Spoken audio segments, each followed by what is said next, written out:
The morning of May 8, 1945, dawned grey and cold across what remained of the German Reich. In the ruined streets of Berlin, Hamburg, Munich, and countless other cities, church bells rang out their solemn declaration of surrender. For millions across Europe, this meant liberation, celebration, the end of nearly 6 years of devastating war that had claimed over 70 million lives worldwide. But for a particular group of young German women gathering in makeshift collection points throughout the crumbling nation, this day marked the beginning of an entirely different journey, one that would challenge everything they had been taught to believe about their enemies and themselves. They stood in small clusters at railway stations and military barracks across the American, British, and French occupation zones, these women who had served the Wehrmacht as auxiliaries. By 1945, approximately 500,000 women had served as Wehrmacht-Helferinnen across various branches of the German military, making up roughly 5% of the Wehrmacht's total personnel. Some had been Luftnachrichtenhelferinnen, operating radios and telephone switchboards for the Luftwaffe, intercepting Allied communications, and coordinating air defense networks. Others served as Flakwaffenhelferinnen, with 160,000 women helping to operate the anti-aircraft batteries that had tried, with decreasing success, to protect German cities from the relentless Allied bombing campaigns that had reduced urban Germany to rubble. There were clerks who had typed orders in Wehrmacht headquarters from Berlin to Paris, nurses who had tended the wounded in field hospitals from North Africa to the Eastern Front, searchlight operators who had spent years scanning the night skies for British Lancasters and American flying fortresses. Many had volunteered straight from the Bund Deutscher Mädel, the League of German Girls, where from age 10 they had absorbed Nazi ideology alongside lessons in domestic skills, physical fitness, and absolute loyalty to the Führer. Their uniforms, once crisp and properly maintained according to strict military regulations, now hung loose on bodies thinned by months of retreat and hunger. Grey-green tunics showed the wear of service, boots cracked from endless marching through mud and snow, hair that had once been carefully pinned according to Wehrmacht regulations, now hung limp and unwashed after weeks of chaos as the Third Reich collapsed around them. While the vast majority of these auxiliaries would simply be processed and sent home as the Wehrmacht dissolved in the wake of Germany's unconditional surrender, a smaller but significant number found themselves in a different situation. These were women captured in forward combat areas during the final Allied advances, those who had been stationed at key military installations that required investigation, or those whose specific roles in signals intelligence or other sensitive areas meant they could not simply be released. The Geneva Convention of 1929, which governed the treatment of prisoners of war, had not specifically addressed the status of female auxiliaries, creating a unique situation that Allied forces had to navigate carefully. Among those awaiting processing was Greta, a 22-year-old signals auxiliary from Hamburg who had spent 3 years intercepting and decoding Allied radio transmissions. She had fled westward from her station near Berlin as the Soviets advanced, walking over 200 kilometers in worn boots, sleeping in bombed-out buildings and forest clearings, living on whatever scraps she could find or barter for with the last of her possessions. Like many German women, she had deliberately sought out the Americans rather than risk capture by the Red Army. The stories circulating about what Soviet soldiers were doing to German women in the occupied territories were beyond terrifying. Estimates would later suggest that up to 2 million German women were raped by Soviet forces, with victims ranging from 8 to 80 years old. Beside her stood Ingrid, barely 19, who had operated searchlights for a flak battery defending the synthetic oil plants at Luna, one of the most heavily defended targets in Germany. Her hands still bore the calluses from cranking the massive 150-centimetre searchlights into position night after night, trying to illuminate British bombers for the anti-aircraft guns. She had watched from her position as the 1,000-bomber raids systematically destroyed German cities. On the night of February 13th to 14th, 1945, she had seen the glow on the horizon as Dresden burned in a firestorm that killed 25,000 people. The Americans had participated in those raids too, she knew, their B-17 flying fortresses dropping bombs by daylight while the RAF Lancasters came at night. What mercy could she expect from such enemies? The women had been thoroughly indoctrinated about what awaited them in American captivity. Joseph Goebbels, the Reich Minister of Propaganda, had warned repeatedly in his radio broadcasts that the Americans were not true soldiers, but gangsters from Chicago and New York, products of a mongrel nation corrupted by Jewish influence and racial mixing. They had been told that American soldiers, especially the Negro troops, were little better than beasts who would show no restraint toward German women. The propaganda had been specific and graphic about what captured German women could expect, though the word rape was never spoken directly in proper German society. Instead, they used euphemisms like racial defilement and dishonor worse than death. An older auxiliary, Hannah, 26, tried to maintain composure for the younger ones. She had served as a Nachrichten Obergehilfin, a senior signals assistant, encoding and decoding messages using the Enigma machine. She had processed enough intelligence reports to know that much of what Goebbels said was propaganda, but how much? She had also read the decoded reports of how German forces had treated captured Soviet women soldiers, often executing them on the spot as rifle women unworthy of POW status. The Wehrmacht had captured millions of Soviet soldiers, and she knew that over 3 million had died in German captivity, a mortality rate of nearly 58%. Surely the Americans would seek revenge for German atrocities. When the American trucks arrived at the collection point, the women fell silent. The soldiers who jumped down from the vehicles were not what they expected. These GIs looked well fed, their uniforms clean and intact, equipped with gear that seemed impossibly abundant compared to the threadbare Wehrmacht.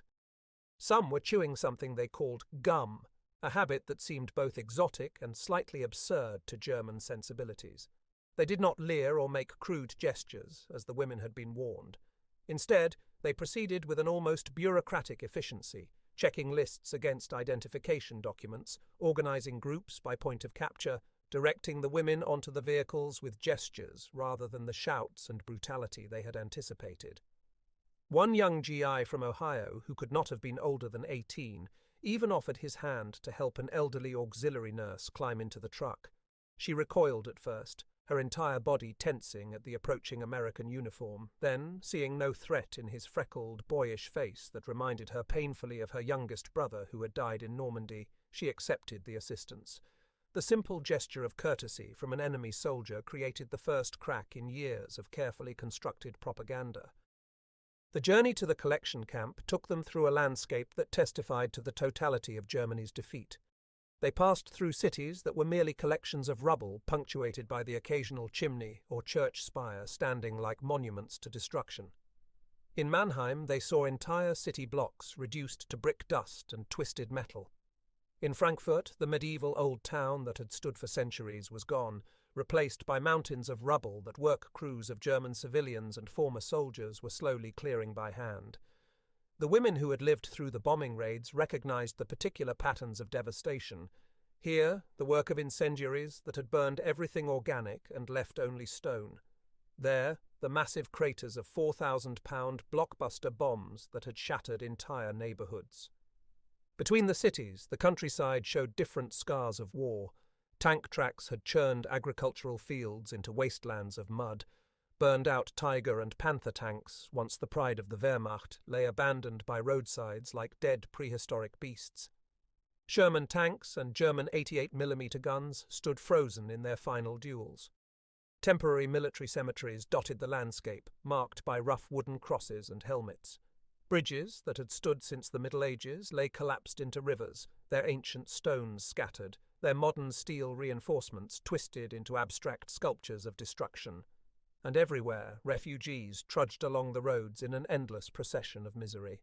The refugees moved in family groups when possible, pulling handcarts and baby carriages loaded with their remaining possessions, children riding on bundles of bedding, elderly grandparents struggling to keep pace.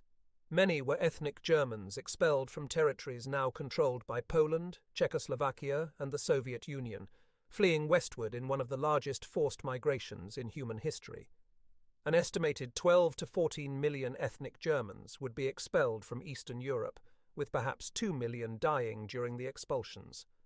Others were simply homeless, bombed out of their cities with nowhere to go, wandering in search of food, shelter, and missing family members. As the trucks rolled on, some of the women noticed something that added to their growing sense of displacement. The American soldiers escorting them were not eating the heavy black Kommissbrot and thin Wassersuppe that had become standard rations in the final months of the war. Instead, they opened small olive-drab cans with keys attached to them, pulling out meat that glistened with fat. They ate chocolate bars from packages marked Hershey's, not the ersatz variety made from acorns and sawdust that Germans had endured since 1942.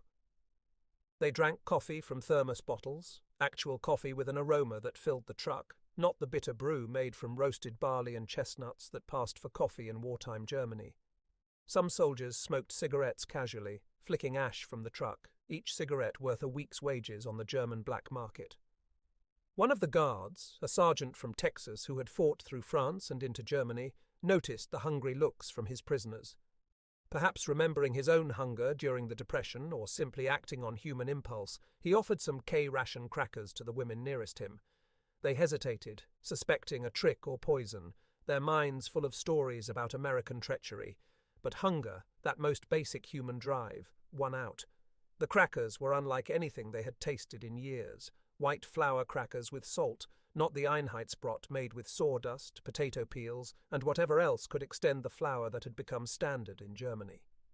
The first stop was a processing centre established in what had once been a Wehrmacht Kaserne near Frankfurt, its barracks and administrative buildings largely intact despite the bombing.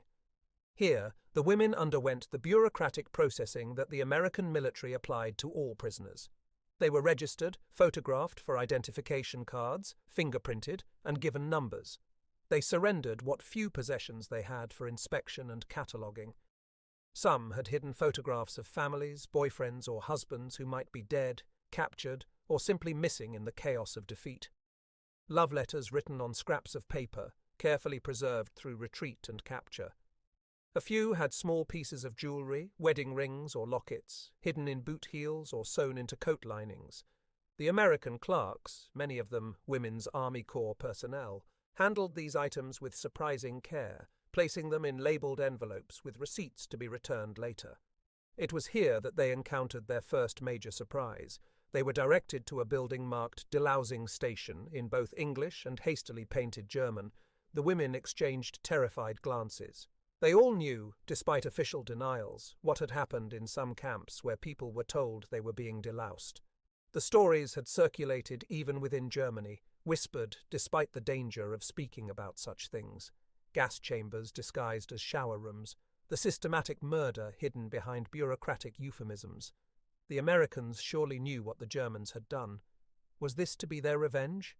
A German-speaking American officer, a Jewish refugee from Vienna who had fled to America in 1938 and now wore captain's insignia, noticed their terror. He had lost his entire family in Auschwitz and Treblinka, though he didn't yet know their exact fates. He might have been forgiven for taking satisfaction in their fear, but instead he spoke calmly in accented but clear German. "You must be cleaned before entering the camp. This is for health reasons, to prevent typhus and other diseases. You will shower, your clothes will be deloused with DDT powder, you will receive clean uniforms. This is required by regulations." His tone was professional, neither kind nor cruel, but the simple fact that he was explaining rather than forcing them forward began to ease the panic. Still, as they were directed inside, many women were shaking with fear. The entry room was tiled in white, clinical and cold, smelling of disinfectant. Female American personnel, members of the Women's Army Corps, supervised the process. These WAX were brisk but not harsh, their manner more like school nurses than prison guards. The women were told to undress, to place their clothes in numbered bins for treatment. Many hesitated, ashamed and afraid. To be naked before enemies was a vulnerability too terrible to contemplate. Some began crying quietly, convinced this was the end. But then came the moment that would remain etched in their memories for the rest of their lives. They were handed soap, not the grey, gritty blocks that had become standard in Germany since 1942, made from sand, clay and lye that left skin raw and bleeding. This was white soap, smooth and heavy in the hand, that released a faint fragrance of flowers when wetted. Real soap, the kind that before the war had been commonplace, but had vanished as all fats were redirected to the production of explosives and lubricants for the war effort. Greta held the bar in her palm as if it were made of gold. She had not seen soap like this since before Stalingrad, when German victory still seemed possible. In the last months of the war, they had washed with ashes and sand when they washed at all. Lice had become their constant companions, along with the endless itching and the shame of uncleanliness that gnawed at German women raised to value Ordnung and Sauberkeit, order and cleanliness, above almost all else. Then came the water. The women had expected cold water. If water came at all, perhaps, they would be sprayed with delousing chemicals, and nothing more. Instead, when the taps were turned, steam rose from the shower heads. Hot water. Abundant hot water that didn't run out after a few seconds, that didn't have to be rationed among dozens of people. It seemed impossible. In Germany, even before the bombing intensified, hot water had become a luxury reserved for hospitals and Nazi party officials. Most civilians hadn't had hot water for years. Ingrid stood transfixed as the water cascaded over her, washing away not just the dirt and lice, but months of fear and exhaustion. The heat penetrated muscles that had been clenched for so long she had forgotten they could relax. She began to cry, though whether from relief, shame, or simple human emotion, she couldn't say. Around her, other women were experiencing the same overwhelming moment. Some laughed through their tears, a slightly hysterical sound that echoed off the tiles. Others stood motionless under the spray, as if afraid that movement might break the spell and return them to the nightmare of the past months. The shower room filled with steam and the sounds of water, quiet sobbing, and whispered exclamations of disbelief. "It's hot," one woman kept repeating. "The water is actually hot." Another was scrubbing her arms raw, as if trying to wash away more than just dirt. The soap lathered richly, creating actual suds, not the thin grey film that German ersatz soap produced. It cut through months of ingrained dirt, through the oil and grease from machinery, through the cordite residue from anti-aircraft guns, through the fear sweat of countless air raids.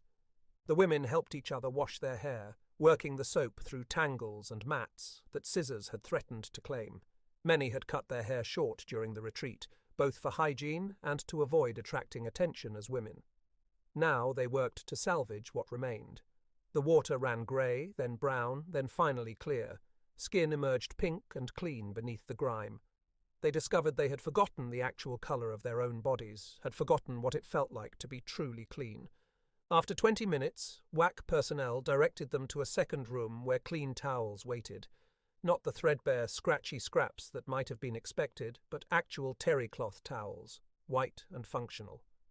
The women wrapped themselves in these small luxuries, still unable to fully comprehend what was happening. They were the enemy. They were prisoners. They had served the regime that had brought such destruction to the world. Why were they being treated with such unexpected humanity? Clean clothing was distributed from piles, sorted by size. Simple cotton dresses in grey or blue, undergarments that were new rather than patched and repatched, stockings without runs or darns. The clothes were plain, but clean and intact, better than what many had worn in months.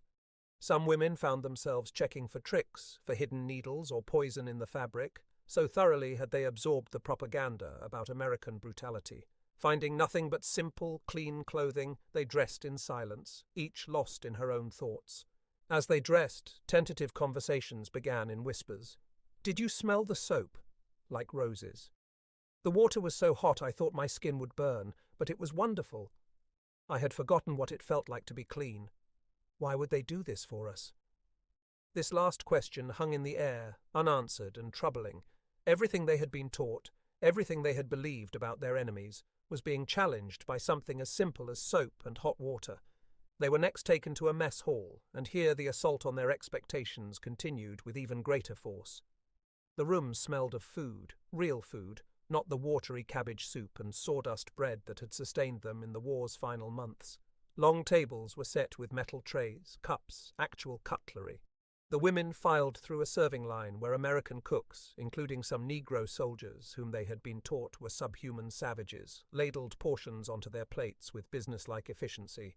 The meal was simple by American standards, but seemed impossibly lavish to women who had been surviving on fewer than 1,000 calories a day. In the final months of the war, German civilian rations had dropped to starvation levels. In Berlin, the official ration had fallen to 1,240 calories per day, but even this was often unavailable. Many Germans were subsisting on Steckruben winter levels, turnip winter, reminiscent of the terrible winter of 1916–17 that had killed 750,000 Germans through starvation and disease. On their plates now was beef stew with actual pieces of meat floating in rich gravy, not the Blutwurst made from blood and scraps that had become a luxury in Germany. There were carrots and potatoes that hadn't been frozen and refrozen until they turned to grey mush. White bread that bent without breaking, spread with margarine that actually tasted like something. Coffee that was coffee, its aroma alone bringing tears to some eyes. And milk, whole milk, for those who wanted it, not the thin blue liquid that passed for milk in wartime Germany. Maria, a 19-year-old who had worked as a typist in a Wehrmacht communications office in Stuttgart, took her first bite of the stew and began to cry uncontrollably. She thought of her younger siblings back in Swabia, if they were still alive, who would have fought over the gristle and fat she was casually eating. The guilt was overwhelming, yet her body, starved for so long, demanded nutrition with a force that overcame shame. She ate mechanically, tears streaming down her face, each bite both a blessing and a curse. They ate in near silence at first, still suspicious, still waiting for the trick, the cruelty that must surely come. Some women pocketed bread rolls, a survival habit born of years of shortage. The guards noticed but said nothing, understanding perhaps that such habits died hard. As stomachs filled for the first time in months, perhaps years for some, a strange mood settled over the room. Not quite contentment, for they were still prisoners, still defeated enemies, but something like the absence of immediate fear. After the meal, they were transported to what would be their home for the coming weeks or months. The United States had established camps primarily for the 425,000 German male POWs captured during the war. By 1945, there were 511 POW facilities across America, from major base camps to small agricultural work camps. The facilities for the relatively small number of detained female auxiliaries were typically separate sections of existing camps or hastily adapted facilities, always kept strictly segregated from male prisoners. The camp they arrived at had been a civilian conservation corps facility during the Depression, then expanded to house German POWs starting in 1943. The section designated for women was separated by additional fencing. The barracks were wooden structures, basic but solidly built to withstand American weather. They had actual glass windows that weren't broken, a luxury in bombed-out Germany. Inside were rows of bunks with real mattresses, thin but infinitely better than straw scattered on wooden planks. Each bunk had sheets, a pillow, and 2 wool blankets that were whole, without the patches and repairs that marked everything in Germany. Each woman was assigned a bunk and given a basic kit: toothbrush and tooth powder, a comb, more of that miraculous soap, a washcloth, feminine hygiene supplies that had become almost mythical in Germany, and even a small mirror. Looking at themselves in actual mirrors rather than shards of glass or polished metal, many women didn't recognize their own faces. They looked older, thinner, marked by experiences that had aged them beyond their years. The camp was surrounded by barbed wire and guard towers. There was no mistaking that this was a prison. Yet within those confines, conditions were better than what many had experienced in years. There were latrines that functioned with actual flush toilets, not the overflowing pit latrines that had become standard in Germany. Washing facilities had running water, both hot and cold, available at predictable times. There was a medical clinic staffed by American doctors and nurses, with actual medicines rather than the herbal remedies and hope that passed for medical care in the war's final months. The German women who had served as nurses were evaluated and, if their backgrounds checked out, were allowed to assist in the clinic, treating minor ailments of their fellow prisoners. They worked with supplies that had become mythical in Germany: aspirin for headaches, sulfur drugs for infections, clean bandages that weren't made from paper or repurposed cloth. One nurse, treating an infected cut with proper antiseptic and a clean bandage, broke down crying at the simple ability to actually help a patient rather than watch them suffer. That first evening, as they settled into their bunks, conversations were subdued but intense. Every woman was trying to reconcile what they were experiencing with what they had been told to expect. The Nazi regime had warned them that Americans would treat German prisoners as the Germans had treated their enemies. They knew, even if they didn't know all the details, how German forces had treated captured enemies. Soviet POWs had died by the millions from deliberate starvation and exposure. Polish intellectuals had been systematically murdered. Jewish prisoners. Here many minds shied away from what they had heard whispered, what some had seen evidence of but had tried not to think about. Instead of revenge, they had been given soap and hot water, food and shelter, basic medical care. The cognitive dissonance was overwhelming. Everything they had believed, everything they had been taught about their enemies, was being undermined by simple human decency. A woman named Gerda, who had been a signals operator stationed in France before the invasion, voiced what many were thinking. If they can afford to give us, their enemies, such things, what else did our leaders lie about? It was a dangerous thought, treasonous even by the standards they had lived under, though treason seemed a quaint concept when the nation you might betray no longer existed. Over the following days, a routine was established that provided structure to their displaced existence. The day began with a 6 a.m. réveillé, not the harsh sirens of air raid warnings they had grown accustomed to, but a simple bugle call. Roll call at 6:30, where they were counted, but not subjected to the hours-long appel that German camps had used as punishment. Breakfast at 7 o'clock. Oatmeal or cornmeal porridge with milk and sugar, actual sugar not saccharin, toast with jam, coffee or cocoa. The morning meal alone contained more calories than many German civilians received in an entire day. Work details were organized, but the work was not the crushing slave labor that millions had endured under German rule. Some women worked in the camp kitchen, preparing meals for their fellow prisoners under the supervision of American cooks. They learned to work with ingredients that had vanished from Germany years ago: white flour, real eggs, butter, fresh vegetables that weren't turnips. Others worked in the camp laundry, washing clothes with actual soap and hot water, pressing uniforms with electric irons that worked reliably because the electricity supply was constant. Some were assigned to camp maintenance, sweeping, cleaning, basic repairs. Others worked in the camp garden, growing vegetables that would supplement their rations. The work was steady but not harsh, with regular breaks and no punishment for failing to meet impossible quotas. They were even paid small amounts in camp scrip, coupons that could be used at the camp canteen. The canteen was perhaps the most surreal aspect of their captivity.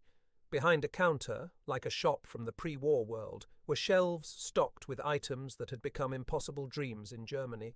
Chocolate bars, real chocolate made by companies like Hershey's and Mars, cigarettes, not the awful Volkssturm cigarettes made from cabbage leaves but actual tobacco, magazines and newspapers, pencils and writing paper, toiletries including shampoo, hand cream, and even lipstick and face powder. The presence of these small luxuries was perhaps more subversive than any propaganda could have been.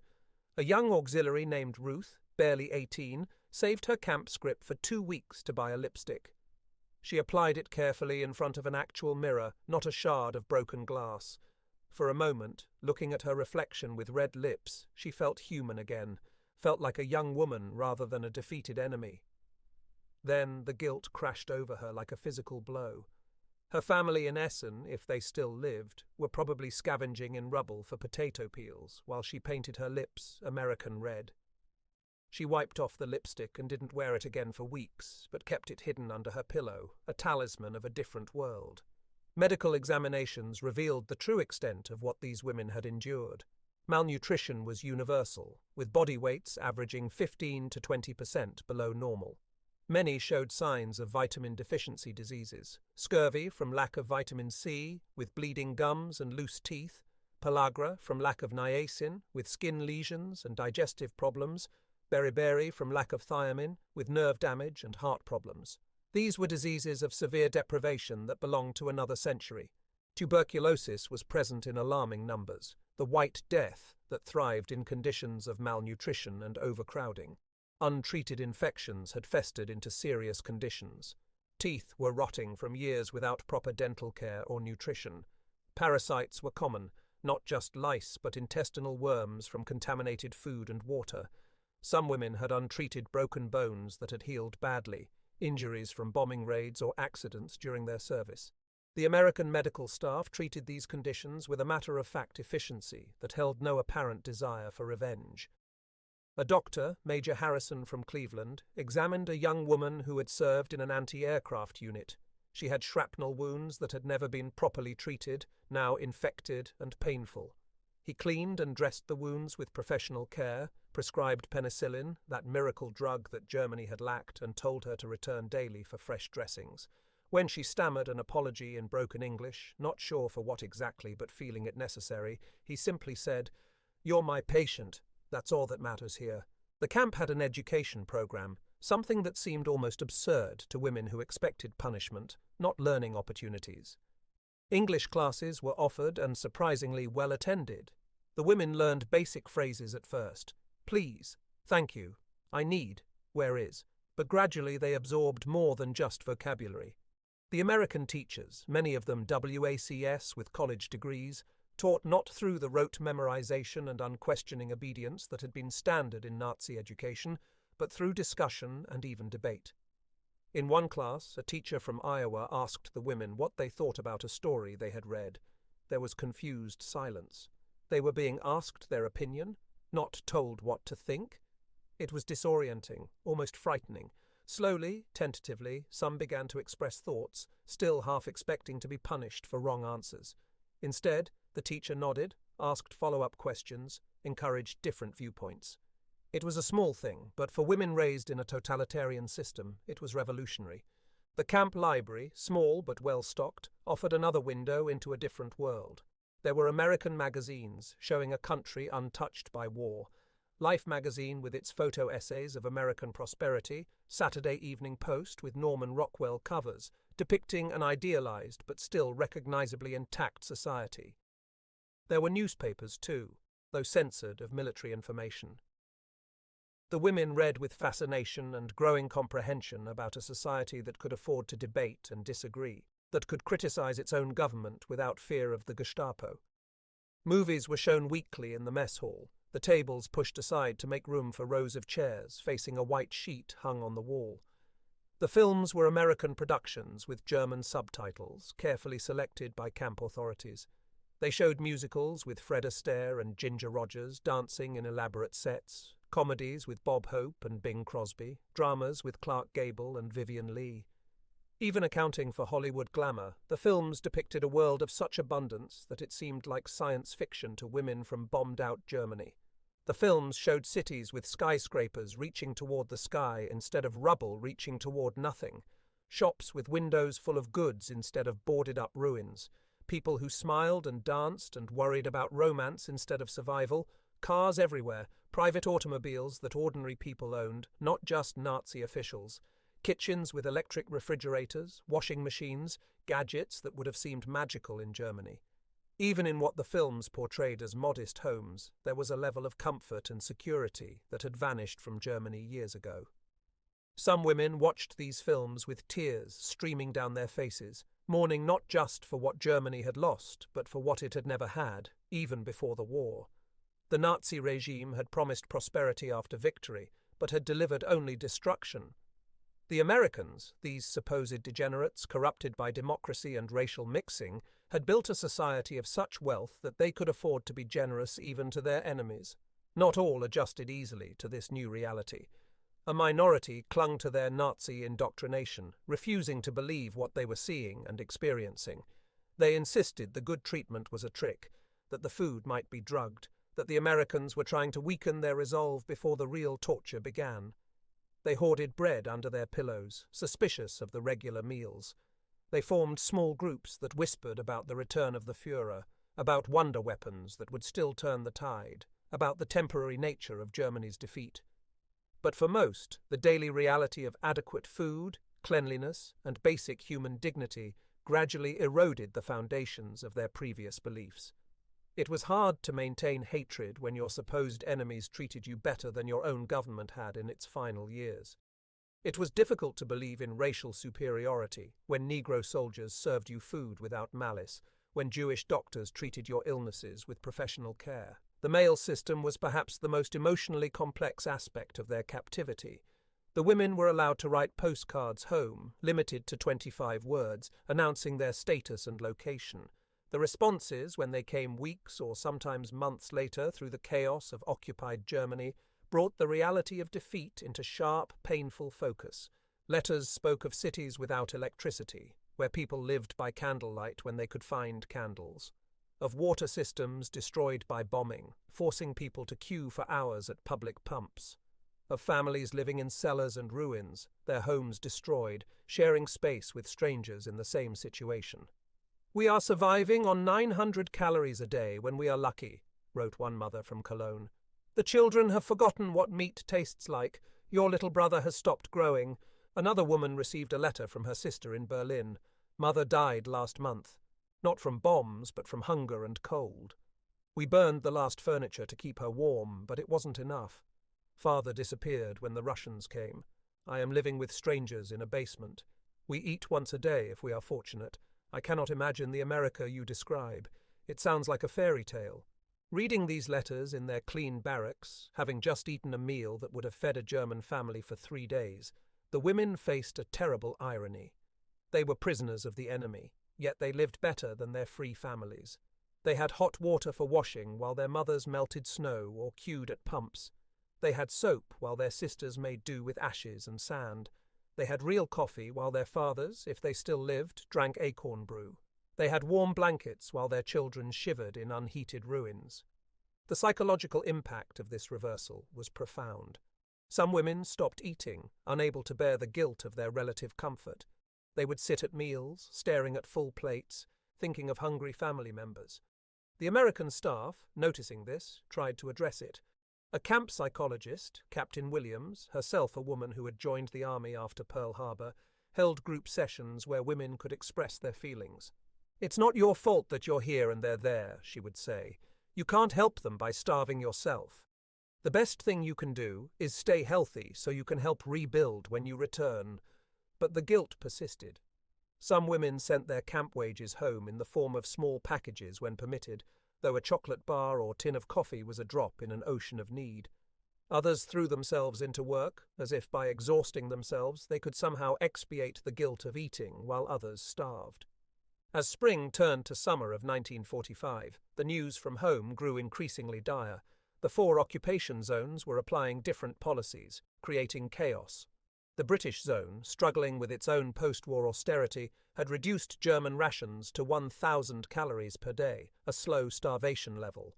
The French zone, remembering 4 years of German occupation, showed little sympathy for German suffering.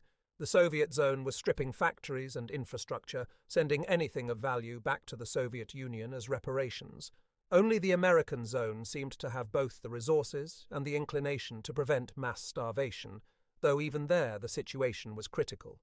General Lucius Clay, military governor of the American zone, was increasingly alarmed by reports of hunger edema, tuberculosis outbreaks, and rising infant mortality.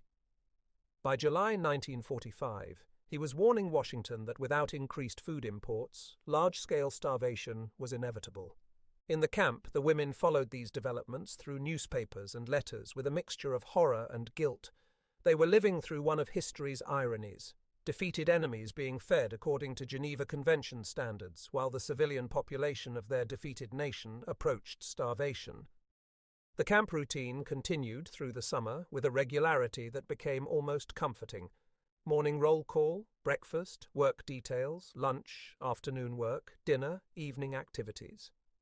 There were English classes where they learned not just language but concepts, democracy, free speech, human rights. There were vocational classes too, typing on American typewriters, basic accounting, skills that might help them find work in the destroyed economy they would return to. A small camp orchestra was formed, using instruments provided by the YMCA. Women who had played music before the war found themselves rehearsing again, though the experience was bittersweet. Playing Beethoven and Bach, German composers whose music the Nazis had claimed as proof of Aryan superiority in an American prison camp, created complex emotions. When they performed a concert for the camp, including American personnel, there were tears from both performers and audience, though perhaps for different reasons. Sports activities were encouraged. Volleyball teams were formed, competing in matches that drew enthusiastic crowds. Some women who had been in the Bund Deutscher Mädel rediscovered the joy of physical activity without the overlay of political indoctrination. Running around a volleyball court, laughing at missed shots, cheering for teammates, they could almost forget they were prisoners, could almost pretend they were just young women playing a game. Religious services were permitted and well attended. A Lutheran chaplain, Major Thompson, who had fought through France and Germany, conducted services with a complexity of feeling he struggled to articulate. These women had served the regime that had murdered millions, including many of his fellow soldiers. Yet here they were, singing hymns, praying for forgiveness, seeking meaning in the ruins of their beliefs. He preached about redemption, about forgiveness, about the possibility of renewal, wondering if he believed it himself. Catholic Mass was said by Father O'Brien, an Irish-American priest from Boston who had served as a combat chaplain with the 82nd Airborne. He had seen Dachau shortly after its liberation, had given last rites to skeletal survivors who died even after liberation. Yet here he was, offering communion to German women who had served the regime responsible for such horrors. The theological complexity of the situation weighed on him, but he continued his ministry, believing perhaps that grace had to be available even to the enemy. As autumn approached, the camp authorities began showing documentaries about the concentration camps. The women were required to watch footage from Dachau, Buchenwald, Bergen-Belsen. Many tried to look away, but guards insisted they watch. The images were beyond comprehension: skeletal bodies stacked like cordwood, survivors who looked barely human, gas chambers and crematoria, mountains of shoes and human hair. Some women refused to believe it was real, insisting it was propaganda, trick photography, Soviet atrocities blamed on Germans. But others recognized the truth with a horror that went beyond words. They had served this. Whether they had known the full extent or not, they had been part of the machine that had made this possible. Some became physically ill, running from the room to vomit.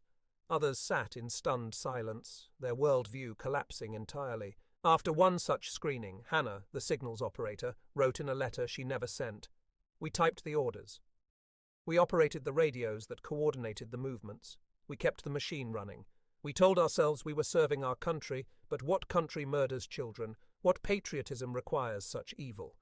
The Americans show us these films not as revenge, but as education, and the lesson is more terrible than any punishment could be."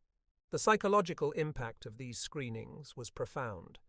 Combined with their treatment in the camp, the adequate food, the dignity, the education rather than punishment, it created a complete inversion of everything they had believed. They had been told they were the master race serving a glorious cause.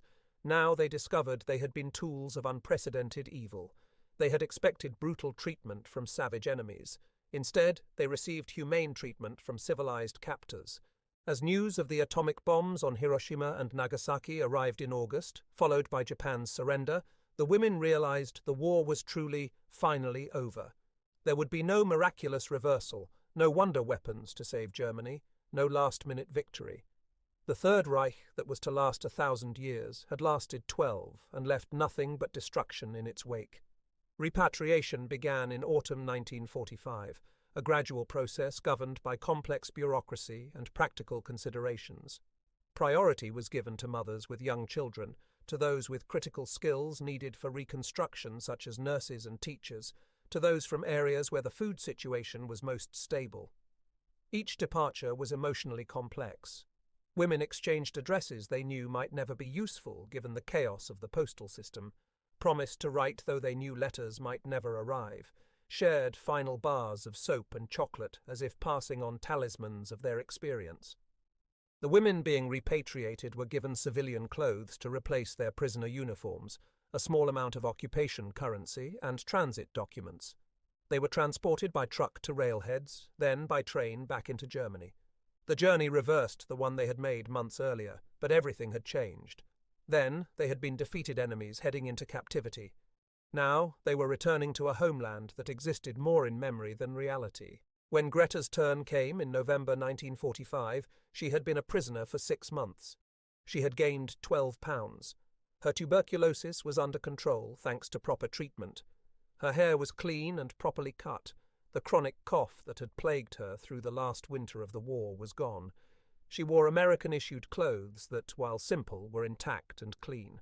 In her small bag, carefully hoarded, were 4 bars of soap, 3 chocolate bars, instant coffee, and aspirin, treasures beyond price in the Germany she was returning to.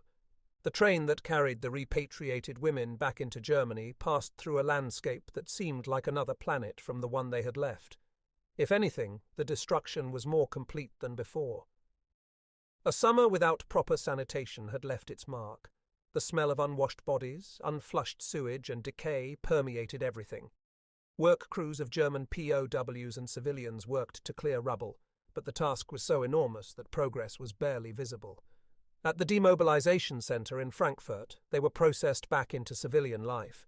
Their auxiliary service was officially terminated. They were given demobilization papers, a small amount of occupation currency, and directions to refugee centers if they had no homes to return to. Many didn't.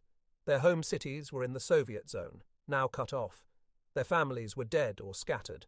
Their houses were rubble. Greta made her way to Hamburg, or what remained of it. The city she had known was gone.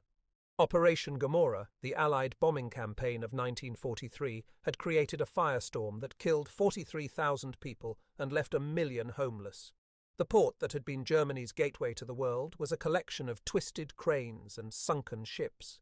Entire neighborhoods were simply gone, replaced by cleared areas where rubble had been piled into neat mountains. She found her mother living in a Nissenhütte, a Nissen hut, with 3 other families. Her mother had aged 20 years in one. Grey-haired, thin to the point of emaciation, dressed in clothes that were more patches than original fabric, she looked like a refugee from another century. When Greta produced the soap and coffee from her bag, her mother wept uncontrollably. They used the soap sparingly, carefully, as if it were medicine. In a way, it was. To be clean, to smell of flowers rather than defeat and desperation, was to retain some grasp on humanity in inhuman circumstances. The coffee was even more precious. Real coffee, not ersatz, became currency more valuable than money. A small tin could be traded for a week's worth of black market food. It could buy antibiotics for a sick child, warm clothing for winter, even influence with occupation authorities. Greta parcelled it out carefully, using it to keep her mother alive through the terrible winter of 1945 to 46. That winter, known as the Hunger Winter, was one of the coldest in European history. Temperatures dropped to -20 degrees Celsius. With no coal for heating, people burned furniture, books, anything that would burn. When that ran out, they huddled together for warmth. Thousands died from hypothermia. The official ration dropped to 1,275 calories per day, but even this was often unavailable. People ate whatever they could find, potato peels, turnips, even grass. In this context, Greta's memories of American captivity took on an almost dreamlike quality. Had it really happened? Had she really eaten meat and white bread while her family starved? Had she really had hot showers while her neighbors melted snow for water? The contrast was so extreme that it seemed like something from another lifetime, another world. Other women had similar homecomings. They returned to find a Germany that could barely comprehend their experiences. How could they explain that the enemy had treated them better than their own government had in its final years? How could they describe hot showers and regular meals to people who were dying of cold and hunger? Some stopped trying to explain, keeping their experiences locked away like guilty secrets. The reaction from other Germans was complex. Some saw them as collaborators, women who had eaten well while Germany starved. Others envied them their time in America, imagining it as a comfortable escape from the harsh reality of defeat. Few understood the psychological burden of having been treated well by the enemy, while knowing what Germany had done. Finding work was difficult but necessary for survival. Some women found employment with the occupation forces, using the English they had learned in captivity. They worked as translators, clerks, typists for the American military government. The pay was modest, but included rations, the difference between survival and starvation.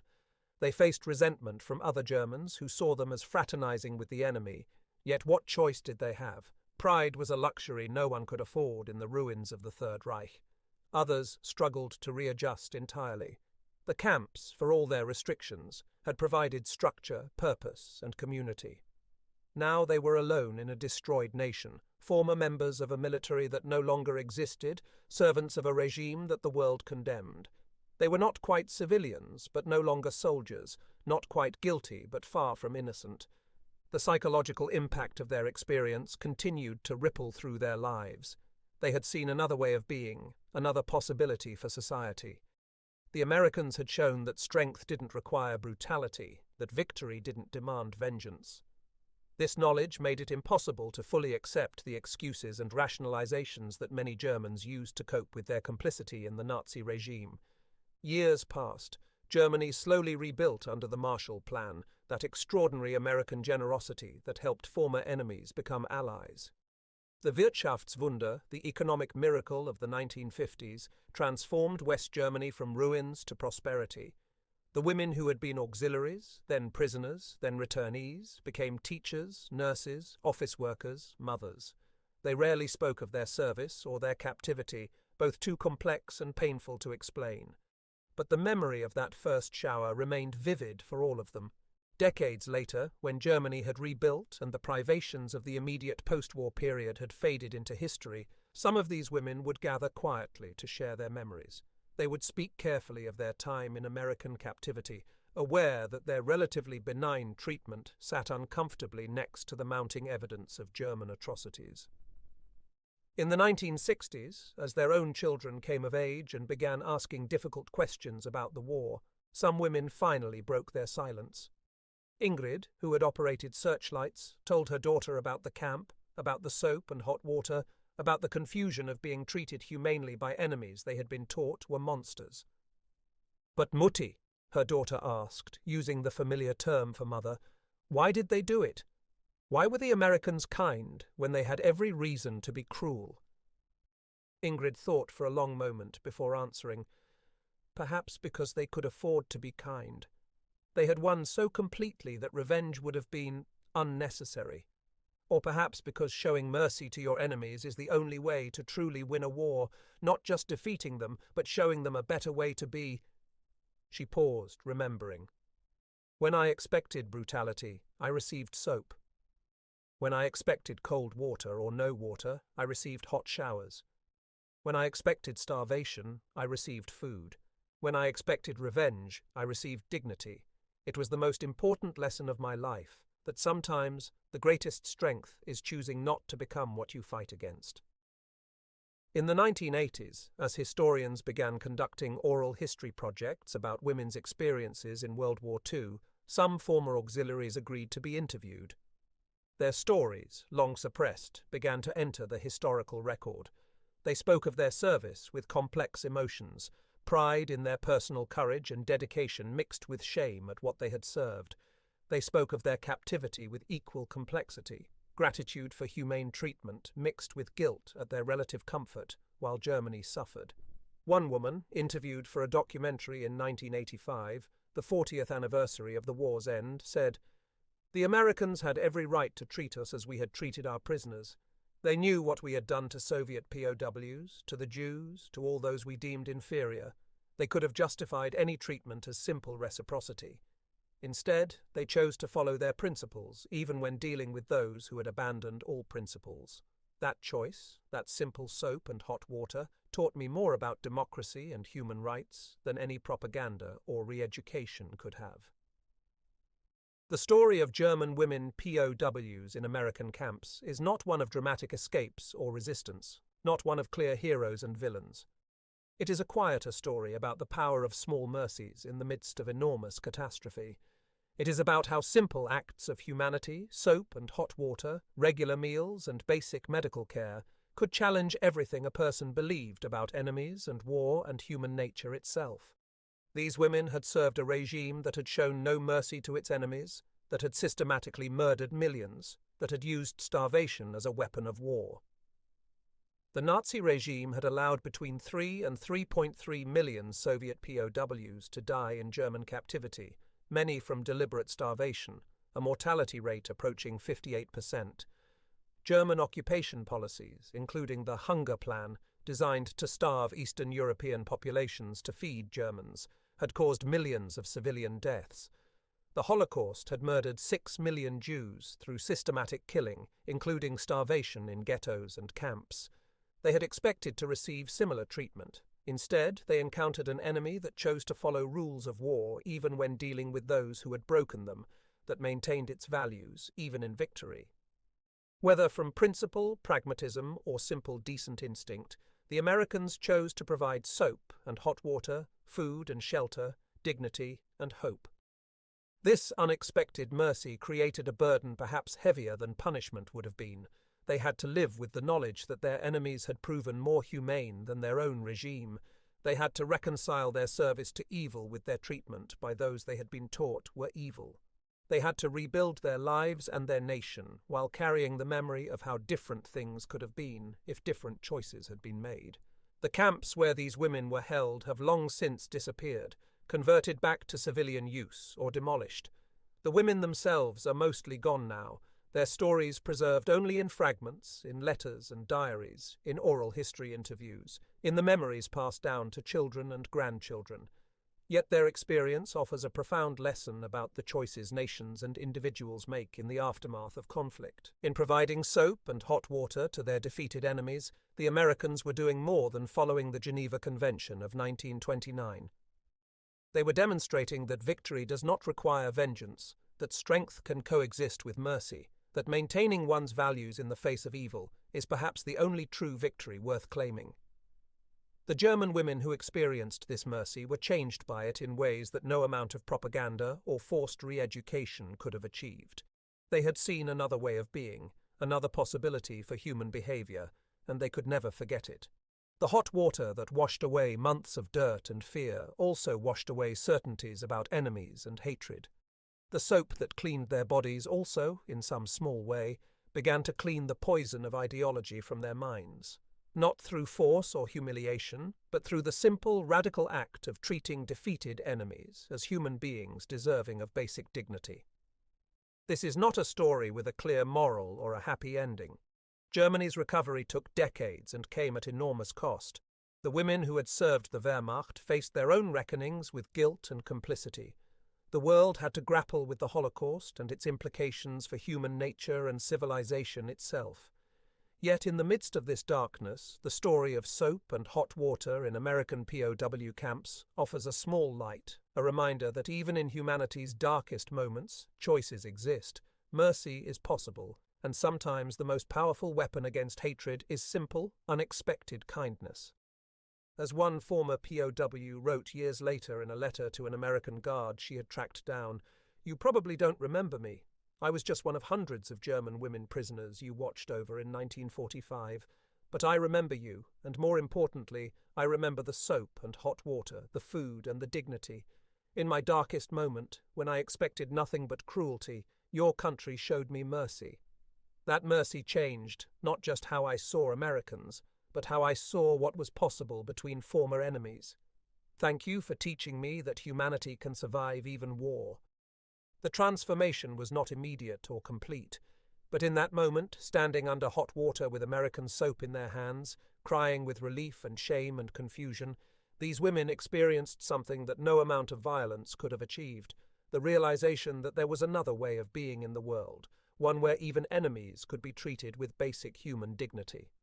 It was a lesson written not in words, but in soap and water, in the simple yet profound act of allowing the defeated to be clean. That lesson, learned in the most personal way possible, would echo through the rest of their lives and into the lives of their children, a small seed of hope in the ruins of a destroyed world.